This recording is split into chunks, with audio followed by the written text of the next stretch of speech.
In Paris, where every corner holds a story and every sunset feels like a poem. A soldier named Leo sat on a bench near the Eiffel Tower with a notebook in his hand. He wasn't writing reports or military orders. He was writing poetry. Letters, actually. The kind of letters that were never meant to be sent.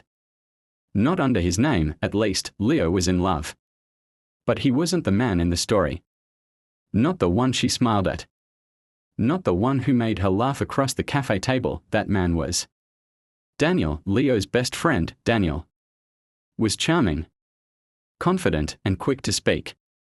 But when it came to Sophie, the girl who sketched by the Seine and quoted Rilke without realizing it, he froze. He had come to Leo one afternoon, holding a single red rose and a nervous smile. I like her. Man, he said, pacing back and forth. She's different. But when I talk to her, I sound like a complete idiot. Leo watched Sophie from a distance. She was sitting by the river, pencil in hand, completely lost in her world. His voice was quiet when he replied, she likes poetry. Maybe I can help you write something. Daniel blinked. Like a letter? A few, Leo nodded. Daniel grinned and clapped him on the back. You're a lifesaver, Leo. Really? But Leo wasn't saving a life. He was giving up a piece of his own, and so the letters began. By candlelight, Leo wrote words that had lived inside him for months. He filled page after page with thoughts he could never say aloud. Some hearts don't shout. One letter read, they whisper. But even in silence, they beat for someone. I see colors when you smile. I hear music when you laugh. Daniel would deliver the letters.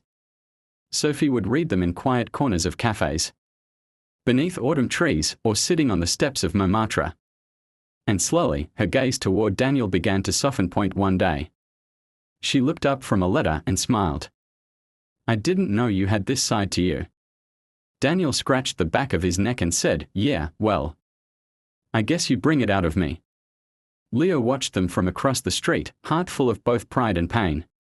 He told himself he was happy for them, that this was enough. But at night, alone in the barracks, he would open the notebook and reread every letter, as if reminding himself that at least the words had reached her. Even if he hadn't, then came the day. Daniel brought a ring. I'm going to ask her to be mine, he said, eyes bright. Pont des Arts. You know, the bridge with all the locks. That's where I'll do it. Leo smiled, even as something in him cracked. Daniel handed him a blank card. One last letter. The one I'll give her right before I ask. Leo wrote that final letter like a goodbye. If I had one final breath, I'd use it to say your name. If I had one final wish, it would be for your joy. Because loving you was never about being chosen. It was about choosing you, even if you never knew. Sophie read that letter on the bridge as the lights of Paris danced on the water. Tears welled in her eyes. This one. It feels different. Daniel smiled nervously and got down on one knee. Sophie, will you be mine? But Sophie didn't say yes.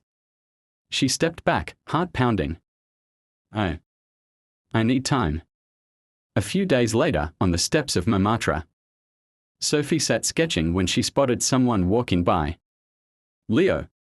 He turned, surprised. She looked at him for a long moment, then stood up, notebook in hand. Can I ask you something? She said. Those letters. Did you write them? Leo didn't lie. They were always for you, he said. Just not from me. Sophie's voice trembled. You loved me. I still do. Why didn't you tell me? Leo smiled softly. Because I thought the story needed a hero. And I didn't think it was me. She stepped closer, eyes never leaving his. Maybe the story isn't over yet, she whispered.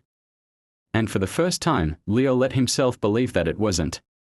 That night, they walked together beneath the Eiffel Tower's golden lights. No letters. No borrowed words. Just quiet steps. And something real beginning.